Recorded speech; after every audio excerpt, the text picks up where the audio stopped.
Bismillahirrahmanirrahim. Alhamdulillah. Wassalatu wassalamu ala rasulillah amma ba'd. Assalamu alaikum wa rahmatullahi wa barakatuh. Hurmatlı mekendештер, qadırlı musulman bir toğanlar. Barыңыздарга жараткан Алла Тааланын тынчтыгы, саламы, мээрими, райымы жана берекеси болсун. Hurmatlı mekендештер, Алла Таалам эгемендүүлүк улуу неаматын урушканга, тополоңдошуп бири-бирибизди кордогонго берген жок эле. Бүгүнкү Ош шаарында болгон окуя жүрөктү аябай кейитти. Бул эмне деген адамгерчиликсиздик? Бул эмне деген ыймансыздык, эмне деген акмакчылык? Конокту үйүнө алып келип, качан кыргыз таш менен урчу эле? Албетте, бардыгы мен жаман деп айта албайм. Бирок ошол жерде таш менен ургула, тигинткиле, мынткиле деген акмактар капа болбогула, Кудайым таш менен өзүңөрдү урат. Кайсы бирөөнүн балдары, жаш балдар, ата-энелери бар, бир туугандары бар. Ушу кантип деген ошо 10-15 балага ушинтип бардыгы чыгып, оюн, эгерде бул биздин ынтымагыбызга оюн залакка жетсе, мындай оюнду ташташ керек. Мындай оюнун кереги жок. Баарынан жогу жакшы. Кандай гана ушундай жеңишпи, кандай акчабы, кандай оюнбу, кыргыз элинин ынтымагын эч качан бузбаш керек эле. Арада адамдардын арасында нар жагынан жүрөгү караңгы, ыплас палиттер дагы деле бар. Булардын бардыгы Кудай Таалам, Алла Таалам көрүп турат тургандар. Бүгүнкү көрүнүш ушундай бир кандай десем, Алла наразы боло турган, шайтанды сүйүнтүртө турган иш болду.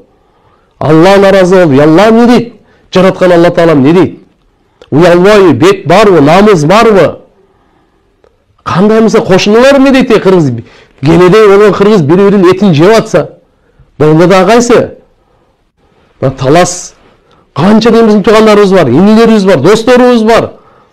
Канча азыр элдин ортосунда шайтанга мүмкүнчүлүк берип, ушундай от салганга неме кылып атат.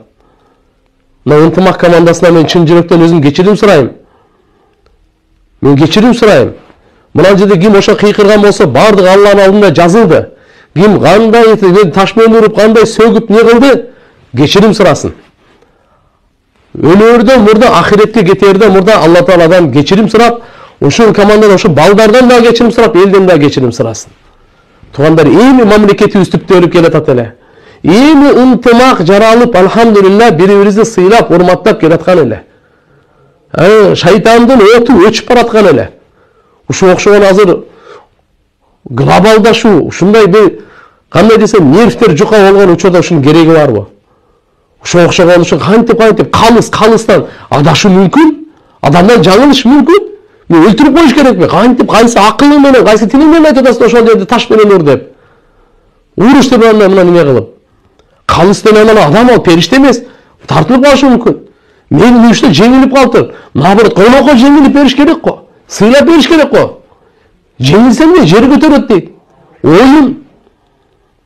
Урматтуу мусулман бир туугандар, сураныч, эсибизге келели. Алла Тааланын алдында эсеп китеп бар. Мынандай бир ушундай бир караңгылыкта жашабайлы. Келиңиздер ынтымакка, биримдүүлүккө, кечиримдүүлүккө. Бирок ачык айтайын, ошол жерде көрүнүштө бардык ошол жерде жүгүргөндөр, полеге чыккандар, бир маданиятсыздык, бир адамгерчилик, бир токтоолук менен оюн болсо оюндай болуш керек да. Ошо полеге чейин жүгүрүп барган жаштар өзүнө кармаш керек адам баласы. Кечээ күнү футболдо мындай шермендечилик. Биз каяктан түшкөн адамбыз биз? Биз кана мусулманчылыгыбыз, кана адамгерчилигибиз, кана байыркы элдик баалуулуктарыбыз, кана биздин маданиятыбыз.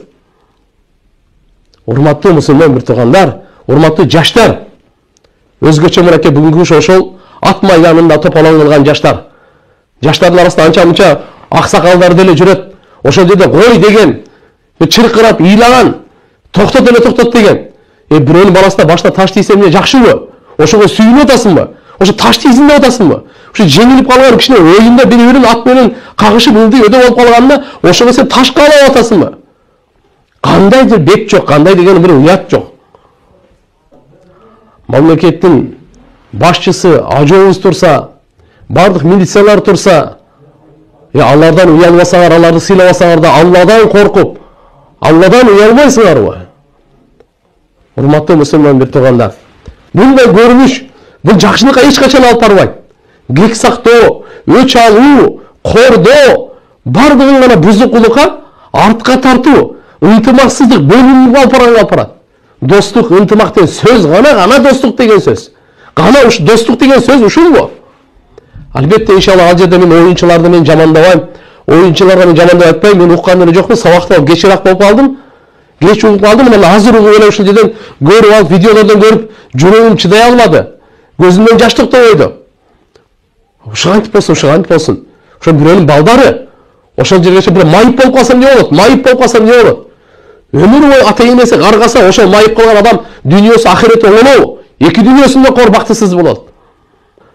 Урматтуу агай мусулман бир туугандар, бул bunday болуп биз эч качан өнүкпөйбүз. Эти кече башыбызга башка кыйынчылык келгенде эмне болду эле? Алла Тааланын каары жабасын туугандар. Ошон үчүн иншалла келиңиздер, кечиримдүүлүккө келиңиздер. Кечирим сураңыздар. Ошол жерде кыйкыргандар бардыгындар Алла көрдү, периштелер жазды, эл билет ошол жерде. Урматтуу агай мусулман бир туугандар, келиңиздер. Жараткан Алла Тааладан кечирим сурап, бирибизден кечирим сурап, бирибизди кечирип, чын жүрөктөн кечиришип, Алла Субхана ва Тааланын жакшылыкты үмүт кылып жашайлы. Эгерде ушундай ынтымаксыздык, ушундай оюн талаштан мамлекетибиздин бүтүндүгүнө, элибиздин ынтымагына залакат жете турган болсо, бул окшогондун баарын токтотуш керек бундайларды. Бундайдын кереги жок. Жараткан Алла Таала баарыбызга туура түшүнүк берсин. Урматтуу агай мусулман бир туугандар, ынтымактуу жашоого Алла Субхана ва Таала жардам берсин.